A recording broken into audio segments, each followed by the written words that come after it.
राधे राधे, जय माता की भक्तों। आप सभी का स्वागत करती हूँ स्पिरिचुअल ज्ञान साधना में और आप सभी से अनुरोध करती हूँ कि स्पिरिचुअल ज्ञान साधना को सब्सक्राइब कर लीजिए और बेल आइकन को प्रेस कर दीजिए ताकि आपको नई नई वीडियोस का नोटिफिकेशन। जय माता की, राधे राधे भक्तों। कैसे हैं आप सभी लोग? आशा करते हैं प्रभु की कृपा से सभी लोग बहुत अच्छे होंगे। बताने के लिए हमेशा की तरह कमेंट में जय माता की, राधे राधे अवश्य ही लिखिएगा। सबसे पहले आप सभी को फाल्गुन पूर्णिमा और होलिका पूजन, होलिका दहन की हार्दिक शुभकामनाएं।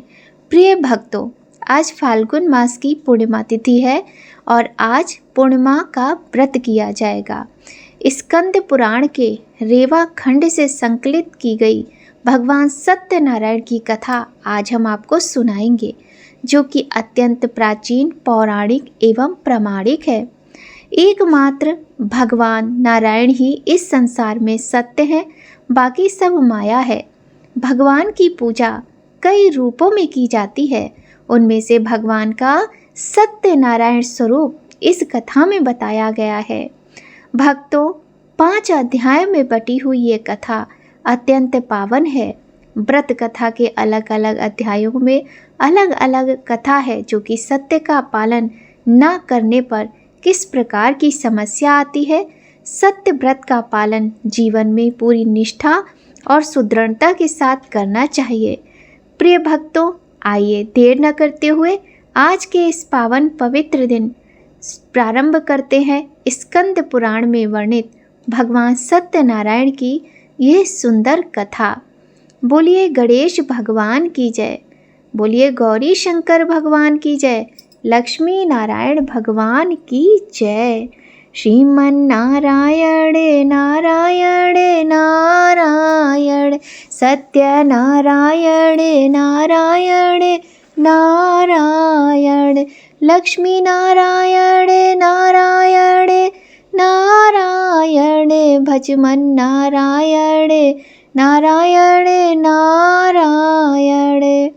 सत्यनारायण व्रत कथा का पूरा संदर्भ यह है कि पुरातन काल में शौनकादि ऋषि नैमिषारण्य स्थित महर्षि सूत जी के आश्रम पर पहुँचे। ऋषिगण महर्षि सूत जी से प्रश्न करते हैं कि लौकिक पारलौकिक कष्ट से मुक्ति पाने के लिए, सांसारिक सुख समृद्धि एवं लक्ष्य की सिद्धि के लिए सरल उपाय क्या हैं।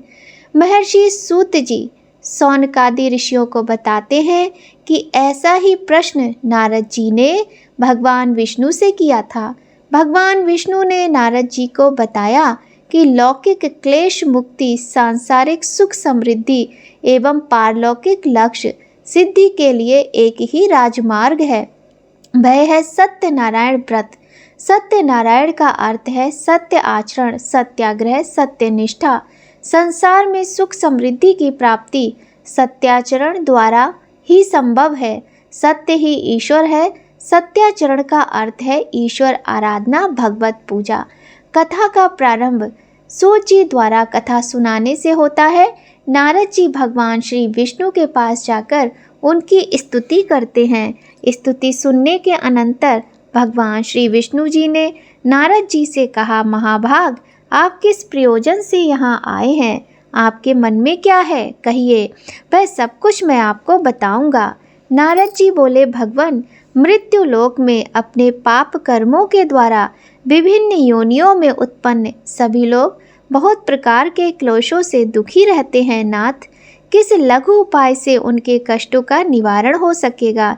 यदि आपकी मेरे ऊपर कृपा हो तो वह सब मैं सुनना चाहता हूँ, उसे बताएं। श्री भगवान ने कहा, हे वत्स, संसार के ऊपर अनुग्रह करने की इच्छा से आपने बहुत अच्छी बात पूछी है। जिस व्रत के करने से प्राणी मोह से मुक्त हो जाता है, उसे आपको बताता हूँ, सुने। हे वत्स, स्वर्ग और मृत्यु लोक में दुर्लभ भगवान सत्यनारायण का एक महान पुण्यप्रद व्रत है। आपके स्नेह के कारण उसे मैं कह रहा हूँ। अच्छी प्रकार विधि विधान से भगवान सत्यनारायण व्रत करके मनुष्य शीघ्र ही सुख प्राप्त कर परलोक में मोक्ष प्राप्त कर सकता है। भगवान की ऐसी वाणी सुनकर नारद मुनि ने कहा, प्रभो, इस व्रत को करने का फल क्या है? इसका विधान क्या है? इस व्रत को किसे करना चाहिए? इसे किसने किया और इसे कब करना चाहिए? यह सब विस्तार पूर्वक बतलाइए।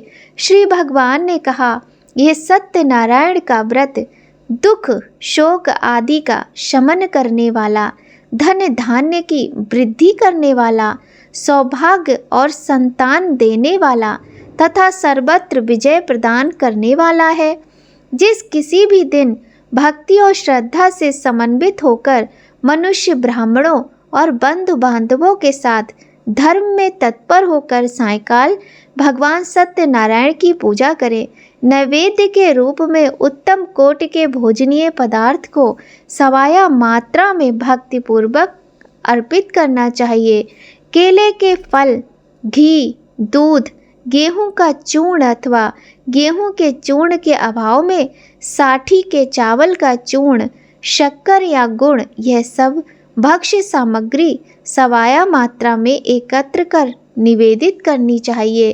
बंधु बांधवों के साथ श्री सत्यनारायण भगवान की कथा सुनकर दक्षिणा देनी चाहिए। तदनंतर बंधु बांधवों के साथ भोजन करना चाहिए।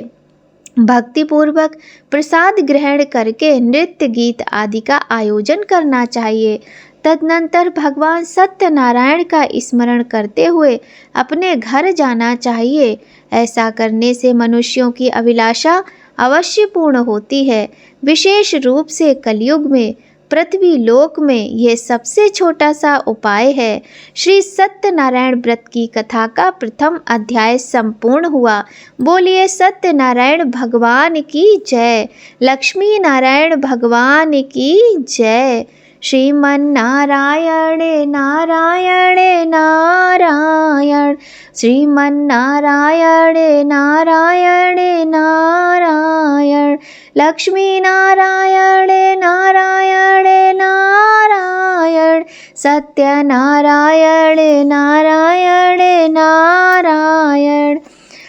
श्री सूत जी बोले, हे द्विजों, अब मैं पुनः पूर्व काल में जिसने इस सत्यनारायण व्रत को किया था उसे भली भांति विस्तार पूर्वक कहूँगा। रमणीय काशी नामक नगर में कोई अत्यंत निर्धन रहता था। भूख और प्यास से व्याकुल होकर वह प्रतिदिन पृथ्वी पर भटकता रहता था। प्रिय भगवान ने उस दुखी को देखकर वृद्ध का रूप धारण करके उस द्विज से आदर पूर्वक पूछा, हे द्विज, प्रतिदिन अत्यंत दुखी होकर तुम किस लिए पृथ्वी पर भ्रमण करते रहते हो? द्विज श्रेष्ठ, ये सब बतलाओ, मैं सुनना चाहूँगा। वह बोले, प्रभो, मैं अत्यंत दरिद्र हूँ और भिक्षा के लिए ही पृथ्वी पर घूमा करता हूँ। यदि मेरी इस दरिद्रता को दूर करने का आप कोई उपाय जानते हो तो कृपा पूर्वक मुझे बतलाइए। वृद्ध बोला, हे देव, सत्यनारायण भगवान विष्णु अभीष्ट फल को देने वाले हैं। हे विप्र, तुम उनका उत्तम व्रत करो जिसके करने से मनुष्य सभी दुखों से मुक्त हो जाता है। व्रत के विधान को भी यत्न पूर्वक कहकर वृद्ध रूपधारी भगवान विष्णु वहीं पर अंतर्ध्यान हो गए। वृद्ध ने सोचा, जैसा कहा है उस व्रत को अच्छी प्रकार से मैं वैसे ही करूँगा। ये सोचते हुए उसको रात में नींद नहीं आई। अगले दिन प्रातःकाल उठकर सत्यनारायण का व्रत करूँगा ऐसा संकल्प करके वह भिक्षा के लिए चल पड़ा। उस दिन भिक्षा में बहुत सा धन प्राप्त हुआ। उसी धन से उसने बंधु बांधवों के साथ भगवान सत्यनारायण का व्रत किया। इस व्रत के प्रभाव से वह श्रेष्ठ सभी दुखों से मुक्त होकर समस्त संपत्तियों से संपन्न हो गया। उस दिन से लेकर प्रत्येक महीने उसने यह व्रत किया। इस प्रकार भगवान सत्यनारायण के इस व्रत को करके वह श्रेष्ठ द्विज सभी पापों से मुक्त हो गया और उसने दुर्लभ मोक्ष पद को प्राप्त किया। हे विप्र, पृथ्वी पर जब भी कोई मनुष्य श्री सत्यनारायण का व्रत करेगा उसी समय उसके समस्त दुख नष्ट हो जाएंगे। इस प्रकार भगवान नारायण ने महात्मा नारद जी से जो कुछ भी कहा मैंने वह आप सब लोगों से कह दिया। आगे अब और क्या कहूँ हे मुने। इस पृथ्वी पर उससे सुने हुए इस व्रत को किसने किया, हम वह सब सुनना चाहते हैं। उस व्रत पर हमारी श्रद्धा हो रही है। श्री सूत जी बोले, मुनियों, पृथ्वी पर जिसने यह व्रत किया उसे आप सभी लोग सुने। एक बार वह द्विज श्रेष्ठ अपनी धन संपत्ति के अनुसार बंधु बांधवों तथा परिवार जनों के साथ व्रत करने के लिए उद्यत हुआ। इसी बीच एक लकड़हारा वहां आया और लकड़ी बाहर रखकर ब्राह्मण के घर गया। प्यास से व्याकुल वह उस व्रत को करता हुआ देख प्रणाम करके उससे बोला, प्रभो आप ये क्या कर रहे हैं, इसके करने से किस फल की प्राप्ति होती है, विस्तार पूर्वक मुझसे कहिए। विप्र ने कहा, यह सत्यनारायण भगवान का व्रत है जो सभी मनोरथों को प्रदान करने वाला है। उसी के प्रभाव से मुझे यह सब महान धन धान्य आदि प्राप्त हुआ है। जल पीकर तथा प्रसाद ग्रहण करके वह नगर चला गया। सत्यनारायण देव के लिए मन से ऐसा सोचने लगा कि आज लकड़ी बेचने से जो धन प्राप्त होगा उसी धन से भगवान सत्यनारायण का श्रेष्ठ व्रत करूँगा। इस प्रकार मन से चिंतन करता हुआ लकड़ी को मस्तक पर रखकर उस सुंदर नगर में गया जहाँ धन संपन्न लोग रहते थे। उस दिन उसने लकड़ी का दुगना मूल्य प्राप्त किया। इसके बाद प्रसन्न हृदय होकर वह पके हुए केले का फल, शर्करा, घी, दूध और गेहूं का चूर्ण सवाया मात्रा में लेकर अपने घर आया। तत्पश्चात उसने अपने बांधवों को बुलाकर विधि विधान से भगवान श्री सत्यनारायण का व्रत किया। उस व्रत के प्रभाव से वह धन पुत्र से संपन्न हो गया और इस लोक में अनेक सुखों को भोग कर अंत में सत्यपुर अर्थात वैकुंठ लोक चला गया। श्री सत्यनारायण व्रत की कथा का दूसरा अध्याय संपूर्ण हुआ। श्रीमन्नारायण नारायण नारायण भजमन नारायण नारायण नारायण लक्ष्मी नारायण नारायण नारायण सत्य नारायण नारायण नारायण। बोलिए सत्यनारायण भगवान की जय। कथा प्रारंभ करते हैं सत्यनारायण भगवान की कथा के तीसरे अध्याय की। श्री सूत जी बोले, श्रेष्ठ मुनियों, अब मैं पुनः आगे की कथा कहूँगा, आप लोग सुनिए। प्राचीन काल में उल्कामुख नाम का एक राजा था। वह जितेंद्रिय, सत्यवादी तथा अत्यंत बुद्धिमान था। वह विद्वान राजा प्रतिदिन देवालय जाता और धन देकर संतुष्ट करता था। कमल के समान मुख वाली उसकी धर्मपत्नी शील, विनयी एवं सौंदर्य आदि गुणों से संपन्न तथा पतिपरायणा थी।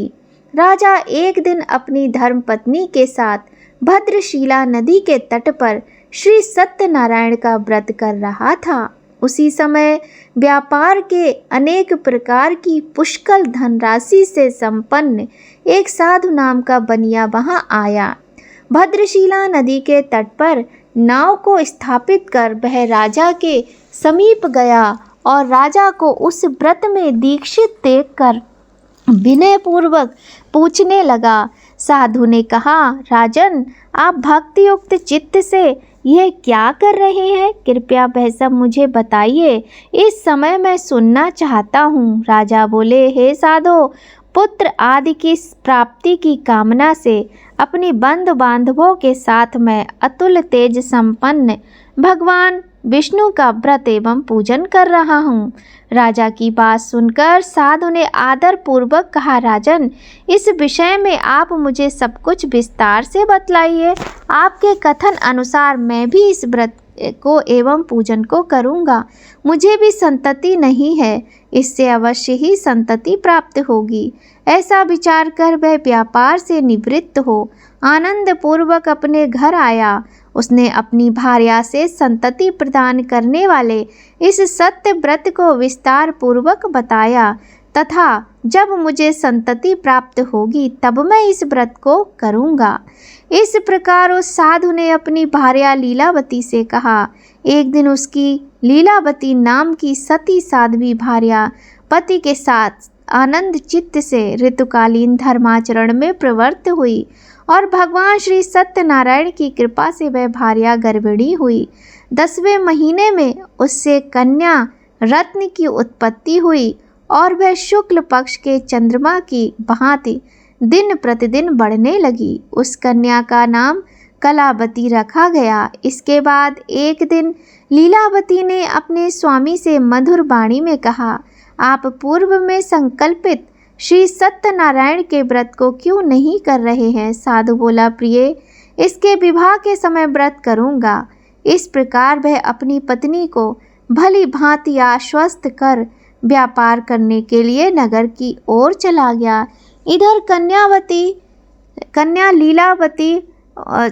कन्या कलावती पिता के घर में बढ़ने लगी। तदनंतर धर्मज्ञ साधु ने नगर में सखियों के साथ क्रीड़ा करती हुई अपनी कन्या को विवाह योग्य देखकर आपस में मंत्रणा करके कन्या के विवाह के लिए श्रेष्ठ वर का अन्वेषण किया। ऐसा दूत से कहकर शीघ्र ही उसे भेज दिया। उसकी आज्ञा प्राप्त करके दूत कांचन नामक नगर में गया और वहां से एक बड़िक का पुत्र लेकर आया। उस साधु ने उस बड़िक के पुत्र को सुंदर और गुणों से संपन्न देखकर अपनी जाति के लोगों तथा बंधु बांधवों के साथ संतुष्ट चित्त हो विधि विधान से बड़िक पुत्र के हाथ में कन्या का दान कर दिया। उस समय वह साधु बनिया दुर्भाग्यवश भगवान का वह उत्तम व्रत भूल गया। पूर्व संकल्प के अनुसार विवाह के समय मैं व्रत न करने के कारण भगवान उस पर रुष्ट हो गए। कुछ समय के पश्चात वह अपने व्यापार कर्म में कुशल वह साधु बनिया काल की प्रेरणा से अपने दामाद के साथ व्यापार करने के लिए समुद्र के समीप स्थित रत्नसारपुर नामक सुंदर नगर में गया और अपने श्री संपन्न दामाद के साथ वहां व्यापार करने लगा। उसके बाद वे दोनों राजा चंद्रकेतु के रमणीय उस नगर में गए।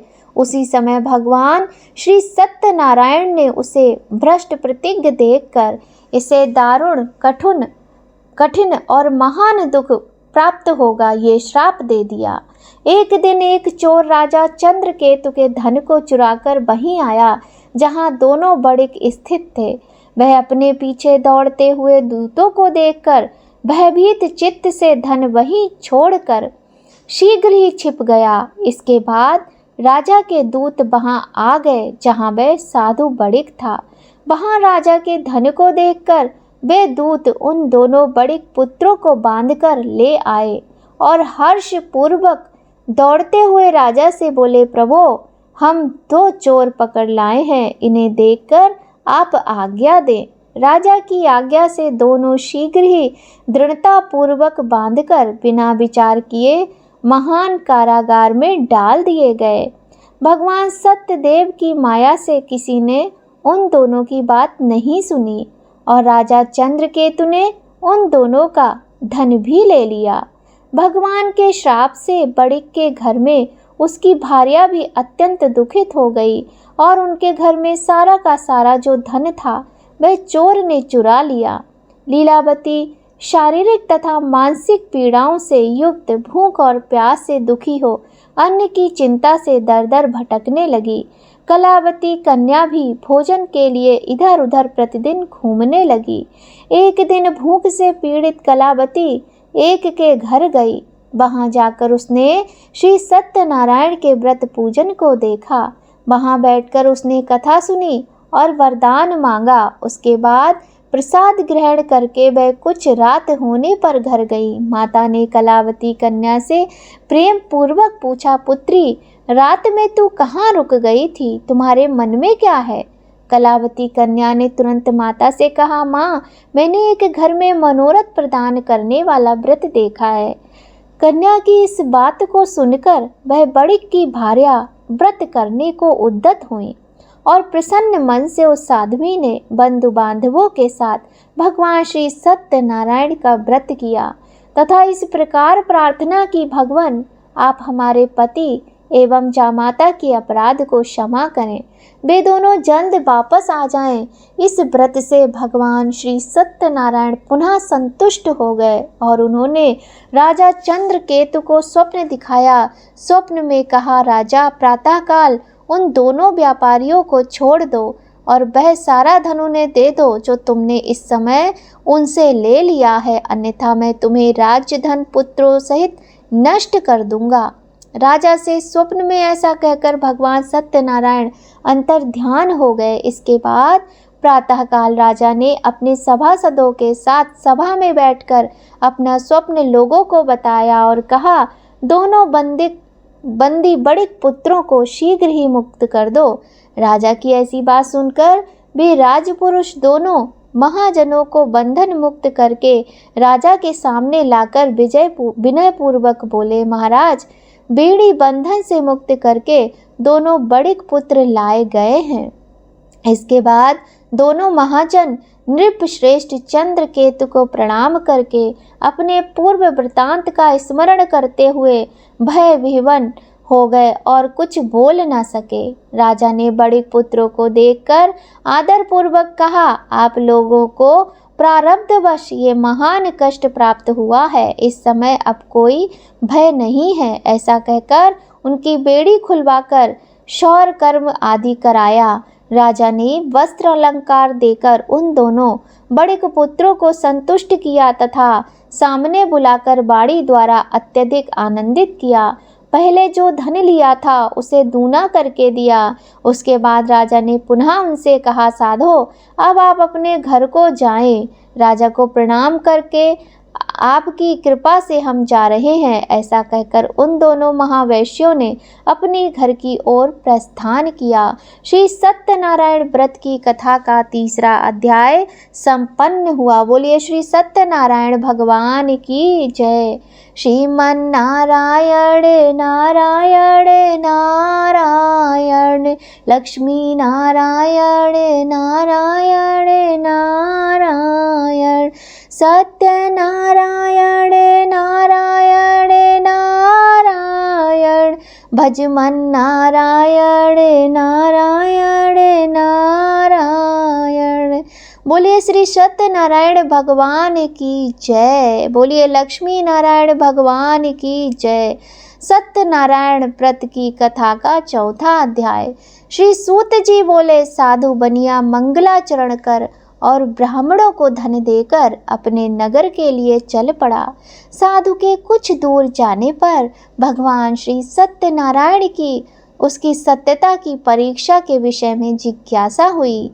साधो, तुम्हारी नाव में क्या है? तब धन के मद में चूर दोनों महाजनों ने अवहेलना पूर्वक हंसते हुए कहा, दंडे, क्यों पूछ रहे हो? क्या कुछ द्रव्य लेने की इच्छा है? हमारी नाव में तो लता और पत्ते आदि भरे हैं। ऐसी निष्ठुर वाणी सुनकर तुम्हारी बात सच हो जाए, ऐसा कहकर दंडी सन्यासी का रूप धारण किए हुए भगवान कुछ दूर जाकर समुद्र के समीप बैठ गए। दंडी के चले जाने पर नित्य क्रिया करने के पश्चात उतराई हुई अर्थात जल में ऊपर की ओर उठी हुई नौका को देखकर साधु अत्यंत आश्चर्य में पड़ गया और नाव में लता और पत्ते आदि देखकर मूर्छित हो पृथ्वी पर गिर पड़ा। सचेत होने पर बड़िक पुत्र चिंतित हो गया। तब उसके दामाद ने इस प्रकार कहा, आप शोक क्यों करते हैं? दंडी ने शाप दे दिया है। इस स्थिति में वे ही चाहें तो सब कुछ कर सकते हैं, इसमें संशय नहीं। अतः इन्हीं की शरण में हम चले, वही मन की इच्छा पूर्ण होगी।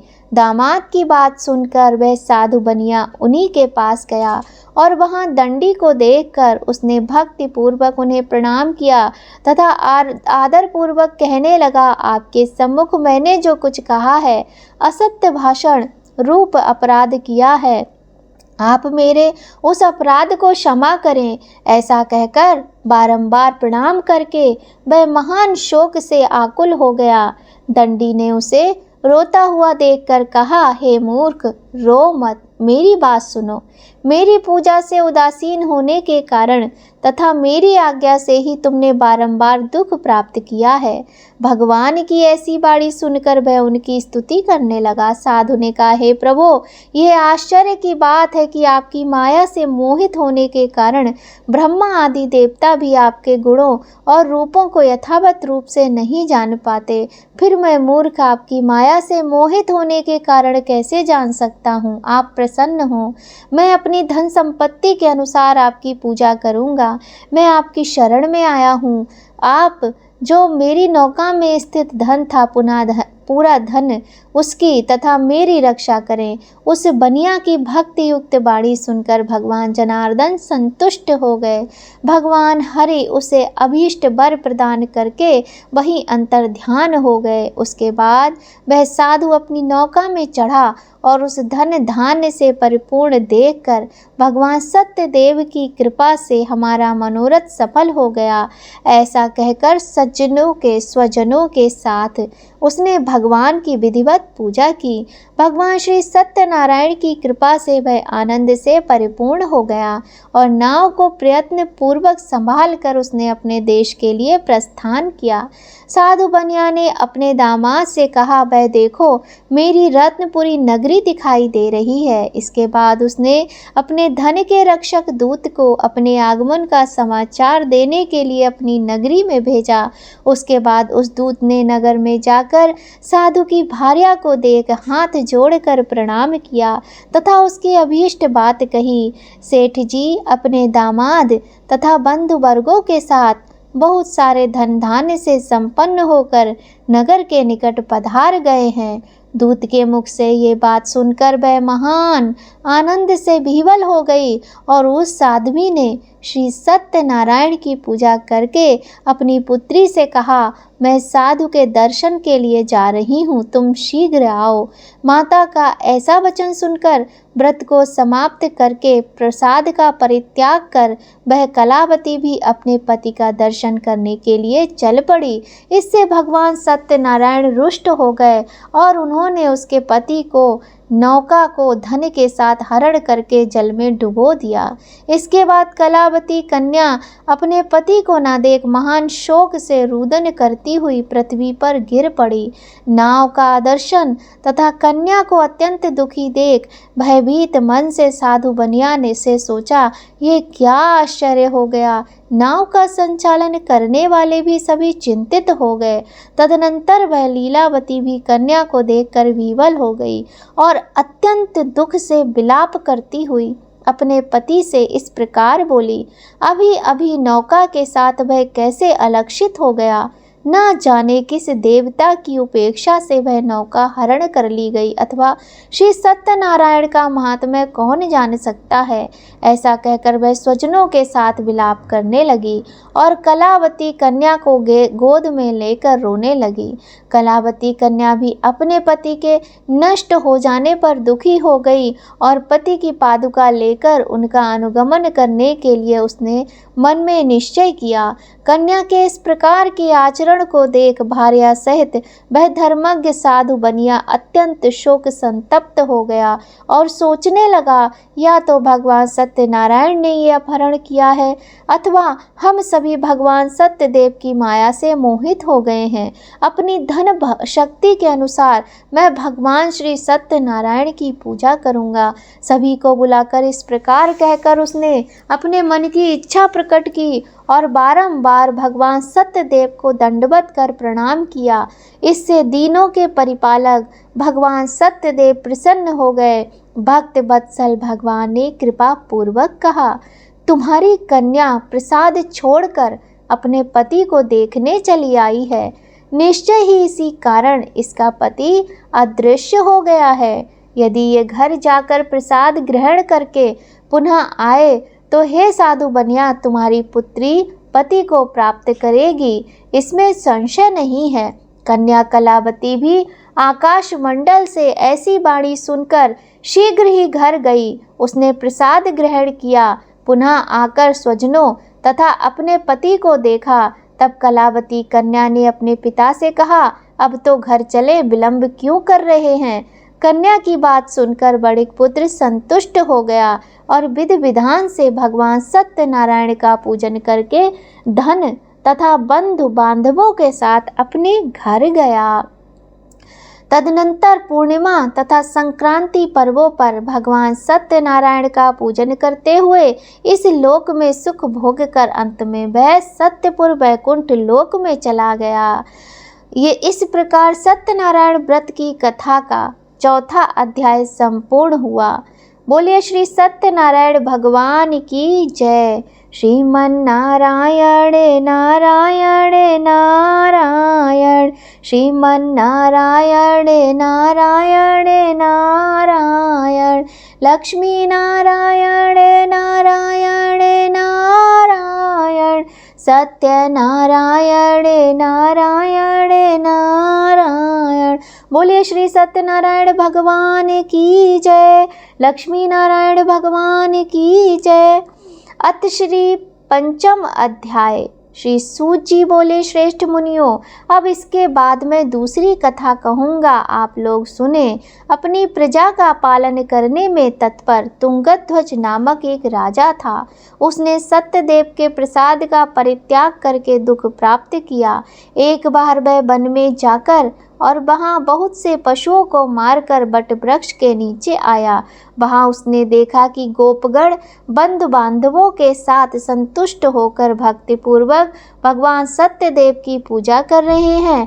राजा ये देखकर भी अहंकारवश ना तो वहाँ गया और ना ही उसने भगवान सत्यनारायण को प्रणाम किया। पूजन के बाद सभी गोपगण भगवान का प्रसाद राजा के समीप रखकर वहाँ से लौट आए और इच्छा अनुसार उन सभी ने भगवान का प्रसाद ग्रहण किया। इधर राजा को प्रसाद का परित्याग करने से बहुत दुख हुआ। उसका संपूर्ण धन धान्य एवं सभी 100 पुत्र नष्ट हो गए। राजा ने मन में ये निश्चय किया, अवश्य ही भगवान सत्यनारायण ने हमारा नाश कर दिया है, इसलिए मुझे वहां जाना चाहिए जहां श्री सत्यनारायण का पूजन हो रहा हो। ऐसा मन में निश्चय करके वह राजा गोपगणों के समीप गया और उसने गोपगणों के साथ भक्ति श्रद्धा से युक्त होकर विधिवत भगवान सत्यदेव की पूजा की। भगवान सत्यदेव की कृपा से वह पुनः धन और पुत्रों से संपन्न हो गया तथा इस लोक में सभी सुखों का उपभोग कर अंत में सत्यपुर वैकुंठ लोक को प्राप्त हुआ। श्री सूत जी कहते हैं, जो व्यक्ति परम दुर्लभ श्री सत्यनारायण के व्रत को करता है और पुण्यमयी तथा फल प्रदायिनी भगवान की कथा को भक्ति युक्त होकर सुनता है, उसे भगवान श्री सत्यनारायण की कृपा से धन धान्य आदि की प्राप्ति होती है। दरिद्र धनवान हो जाता है, बंधन में पड़ा हुआ बंधन से मुक्त हो जाता है, डरा हुआ व्यक्ति भय मुक्त हो जाता है। ये सत्य बात है, इसमें संशय नहीं। इस लोक में वह सभी इच्छित फलों का भोग प्राप्त करके अंत में सत्यपुर वैकुंठ लोक को जाता है। इस प्रकार मैंने आप लोगों से भगवान सत्यनारायण के व्रत को कहा, जिसे करके मनुष्य सभी दुखों से मुक्त हो जाता है। कलयुग में तो भगवान सत्यदेव की पूजा विशेष फल प्रदान करने वाली है। भगवान विष्णु को ही कुछ लोग काल, कुछ लोग सत्य, कोई ईश और कोई सत्यदेव तथा दूसरे लोग सत्यनारायण नाम से कहेंगे। अनेक रूप धारण करके भगवान सत्यनारायण सभी का मनोरथ सिद्ध करते हैं। कलयुग में सनातन भगवान विष्णु ही सत्यव्रत रूप धारण करके सभी का मनोरथ पूर्ण करने वाले होंगे। हे श्रेष्ठ मुनियों, जो व्यक्ति नित्य भगवान सत्यनारायण की इस व्रत कथा को पढ़ता है, सुनता है, भगवान सत्यनारायण की कृपा से उसके सभी पाप नष्ट हो जाते हैं। हे मुनीश्वरों, पूर्व काल में जिन लोगों ने भगवान श्री सत्यनारायण का व्रत किया था, उसके अगले जन्म का वृतांत कहता हूँ, आप लोग सुने। महान प्रजा संपन्न सत्यनारायण व्रत करने के प्रभाव से दूसरे जन्म में सुदामा हुए और उस जन्म में भगवान श्री कृष्ण का ध्यान करके उन्होंने मोक्ष प्राप्त किया। लकड़हारा भील गुहों का राजा हुआ और अगले जन्म में उसने भगवान श्री राम की सेवा करके मोक्ष प्राप्त किया। महाराज उल्कामुख दूसरे जन्म में राजा दशरथ हुए, जिन्होंने श्री रंगनाथ जी की पूजा करके अंत में वैकुंठ प्राप्त किया। इसी प्रकार धार्मिक और सत्यव्रती साधु पिछले जन्म के सत्यव्रत के प्रभाव से दूसरे जन्म में मोरध्वज नामक राजा हुआ। उसने आरे से चीरकर अपने पुत्र की आदि देह भगवान विष्णु को अर्पित करके मोक्ष प्राप्त किया। महाराजा तुंगध्वज अगले जन्म में स्वयंभू मनु बने और भगवान से संबंधित सभी कार्य करके वैकुंठ लोक को प्राप्त हुए। और जो गोप थे वे सभी अगले जन्म में ब्रजमंडल में रहने वाले गोप बने और सभी राक्षसों का विनाश करके उन्होंने श्री भगवान के शाश्वत निवास गोलोक को प्राप्त किया। इस प्रकार श्री स्कंद पुराण के अंतर्गत रेवाखंड में श्री सत्यनारायण व्रत की कथा का ये 5वां अध्याय पूरा हुआ। श्री सत्यनारायण भगवान की जय। बोलिए लक्ष्मी नारायण भगवान की जय। श्रीमन्नारायण नारायण नारायण, श्रीमन्नारायण नारायण नारायण, भजमन नारायण नारायण नारायण, सत्यनारायण नारायण नारायण, सत्यनारायण नारायण नारायण, लक्ष्मी नारायण नारायण नारायण, भजमन नारायण नारायण नारायण। बोलिए लक्ष्मी नारायण भगवान की जय। बोलिए श्री सत्यनारायण भगवान की जय।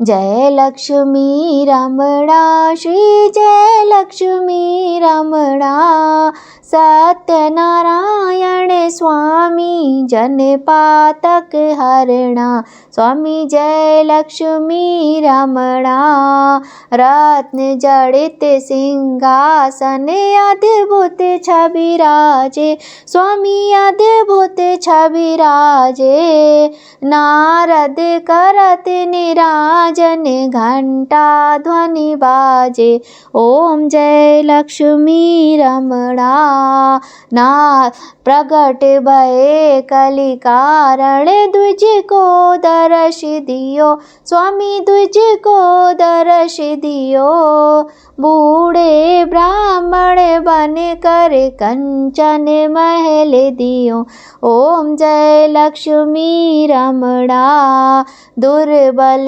भील कठारो इन पर कृपा करी, स्वामी इन पर कृपा करी, चंद्रचूड़ एक राजा जिनकी विपत्ति हरी, ओम जय लक्ष्मी रमणा, वैश्य मनोरथ पायो श्रद्धा तज दीनी, स्वामी श्रद्धा तज दीनी, सो फल भोग्यो प्रभु जी फिर स्तुति कीनी, ओम जय लक्ष्मी रमणा, भक्ति भाव के कारण छिन छिन रूप धरियो, प्रभु छिन छिन रूप धरियो, श्रद्धा धारण कीनी तिनको काज सरियो, जय लक्ष्मी रमणा, ग्वाल